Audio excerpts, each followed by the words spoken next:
We have two students here from Delaware State University. I'm Colin and Steven. How you guys doing? Welcome to the show. I know this is not what you signed up for, but you're here, so what the hell? Did anything change your life? I mean, was it anything that made you say, okay, I want, because all of us come in certain neighborhoods. You know, you grew up in Philly, you were from Cincinnati, went to Maryland, Baltimore, whatever. But now you're seniors in college. I mean, was it a role model? Was it something that happened in your life that made you want to strive as a young African-American woman? I'd say my parents were a big influence, especially my dad. I'm my daddy's girl, and you know, he just always told me that you just have to be that much better than the next person. You know, it's tough, you know, people that are not your family, you know, or your friends don't really know you, so they're not going to, you know, care as much about you. So what about when we talk about schools, was there any teachers that you could reflect back on that played a role? A couple of my teachers. But was it mostly family? I mean, teachers played a part in it too, but a lot of it was my family. Like, I have a really... Hold on for 1 second, okay? Whoever just keep calling, you got to echo. Go ahead, I'm sorry, go ahead. I have, my family is like my backbone. Okay. Like, they really just, you know, push me. Even if I had told them, like, college wasn't for me, they wouldn't have been upset. You know, it was more so they told me that college could help you out, can give you more opportunities. But if I decided I wanted to go straight into the, you know, workforce, that would have been okay with them too. Whatever decision I made, they always just supported me 100%. What about you, Steven? I was more self-motivated. When I was growing up, my family, we kind of went through a lot of like rough times. And I don't want to say I didn't grow up without my dad. I mean, he was there. I mean, I visited him and stuff, but it was more my mother and like my two other brothers. And so we would go through these tough times, and so I would say to myself, well, I don't want to do this when I grow up. Like, I want to, you know, be able to live comfortably and be able to provide for myself. And so I was more self-motivated to where if I go to college, you know, it would give me a better opportunity. And because I kind of excelled at grades at school and stuff, and so I kind of knew college was my only opportunity. So some of it was self-motivation, and some of it was parents. You know what I mean? That's what I'm hearing. Like, it's some of the stuff you were talking about, and like not necessarily the school or the system. Right. All right, hold up. How you doing? Welcome to the show. Hello. Hello. How you doing? Welcome to the show. Listen to this. I'm a teacher from Stanton Middle School. Okay. You're a teacher from Stanton Middle School. Look what that says. Please turn down your TV because there's an echo. Are you serious? I mean, are you serious? Go ahead. I'm sorry. Go ahead. I think that what they're saying is they had their family, but there was some motivation. There was some stimulants there that made them really want to bring out what they already had inside them. And in a lot of cases, a lot of our children, the stimulants that they get is negative. What they see around them, they want to be just like the people. Like sister here wanted to be like the people in her family, and the brother wanted to be like, you know, his mother, and his dad was a good role model. Some of these young people don't see people like that. They want to be just like the people they see. Can I ask a question? The person called from Stanton, and I really didn't want to hang up, but there's echo, and we can't hear over here. I would like to hear from a teacher.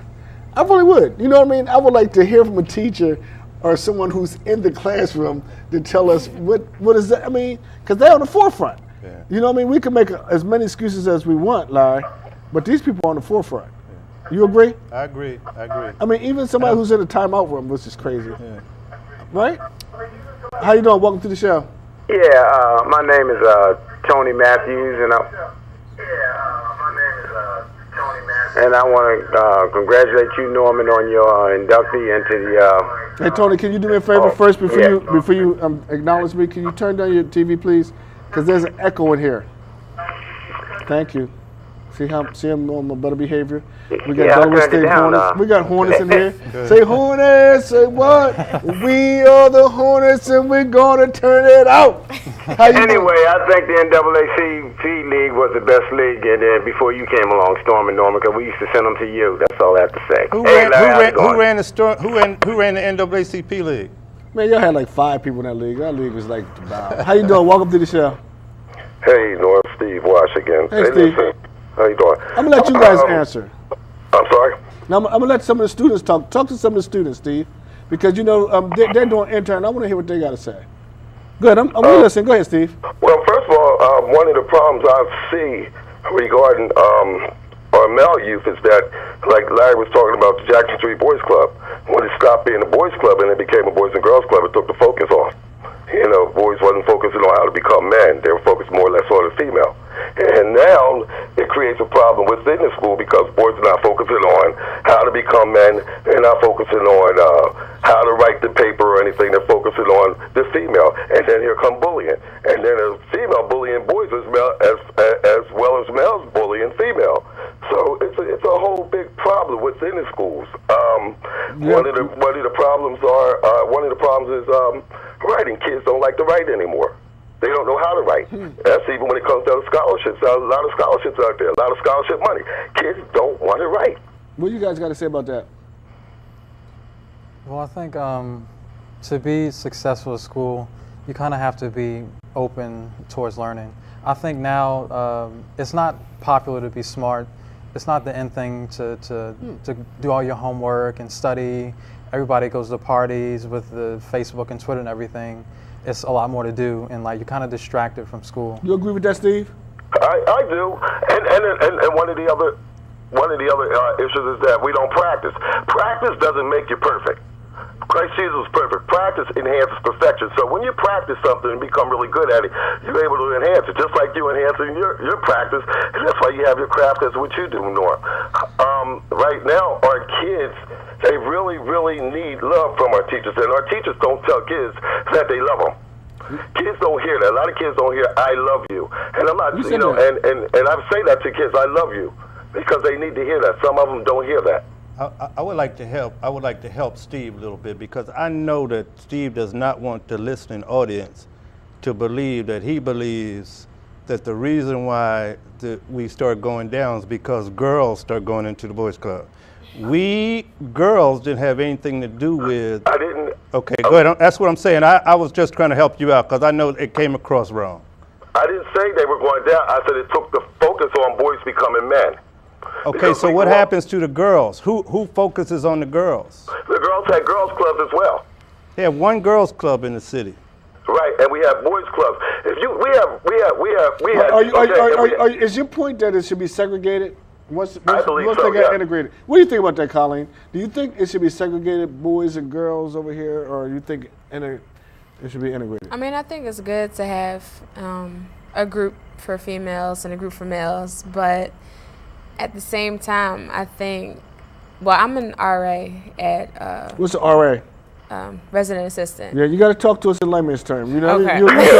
you hear now like college stuff. You know, we've been out of college for 40 years. I'm a resident assistant, Okay. so I'm in a freshman dorm. So a lot of girls, all the girls who come in are freshmen. It's their first time away from home, and a lot of them are focused on the guys. It's like, my building just became co-ed last year. You think that's good or bad?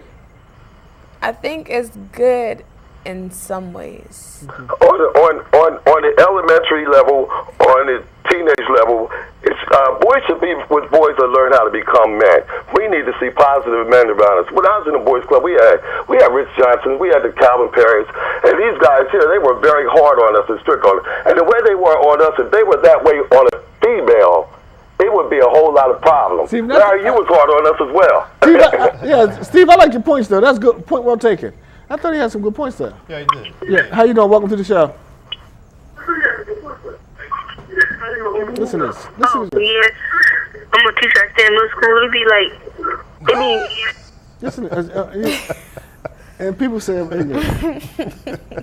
hey, on Larry, we're going to talk about you speaking again. All right. And we're going to have a little round table discussion. But before that, on a sad note, George Thomas, a guy who used to drive for me on the van, he just passed away. And Patton to Miss Thomas and your whole family, I just want to from everyone here, we just want to send our condolences out.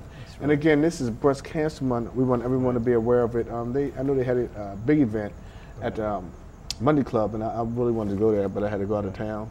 So I just wanted to tell all those guys to keep doing that kind of work. And what we want to do, we have the turkey drive coming up.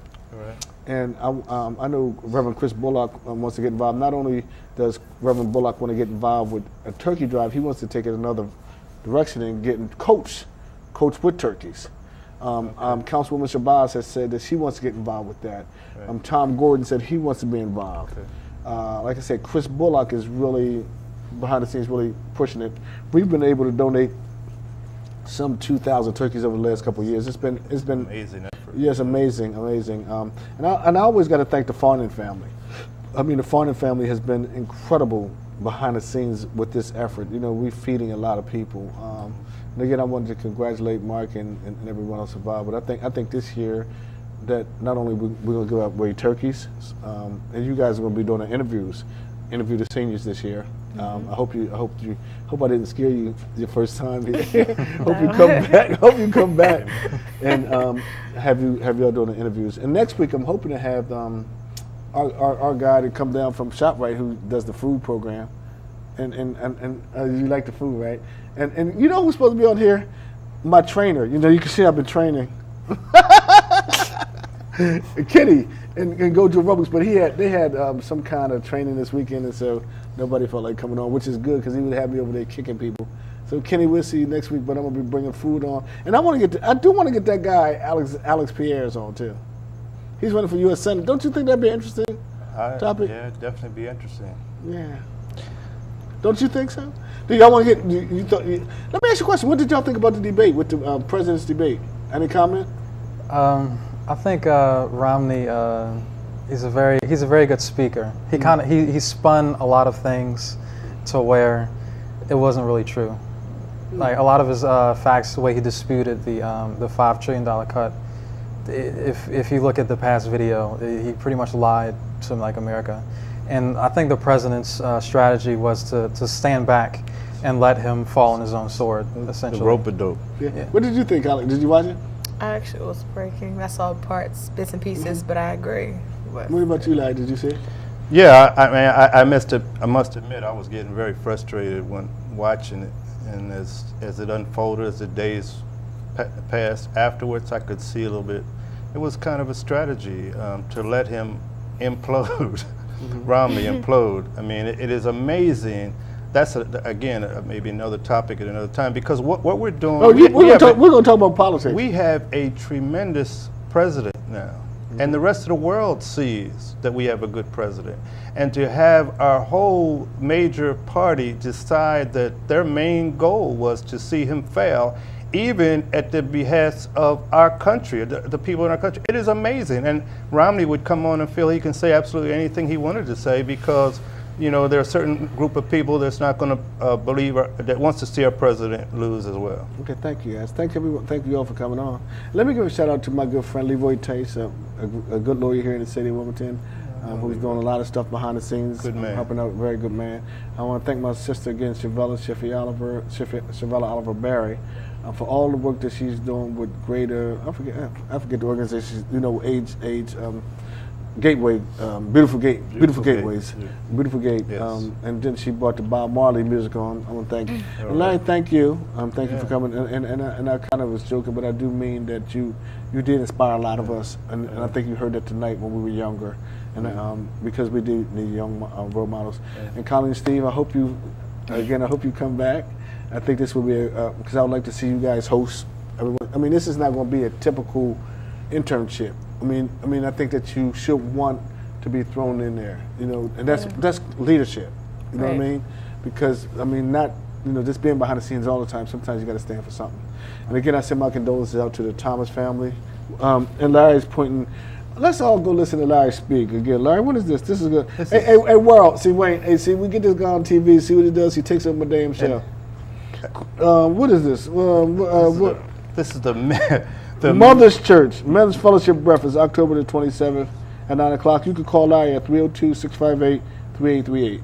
Right. Anything else about that?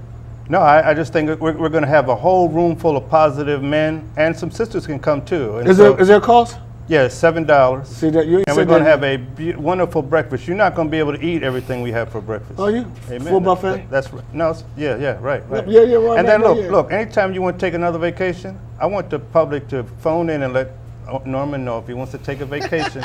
I'd be glad to come on and host the show. On that note, let's cut him off. I want to thank you two again. I'll see y'all next week. Yes, It's sir. next Same week. bad time, same bad station. All right, brother. Good job. Doing a great job. We out of here.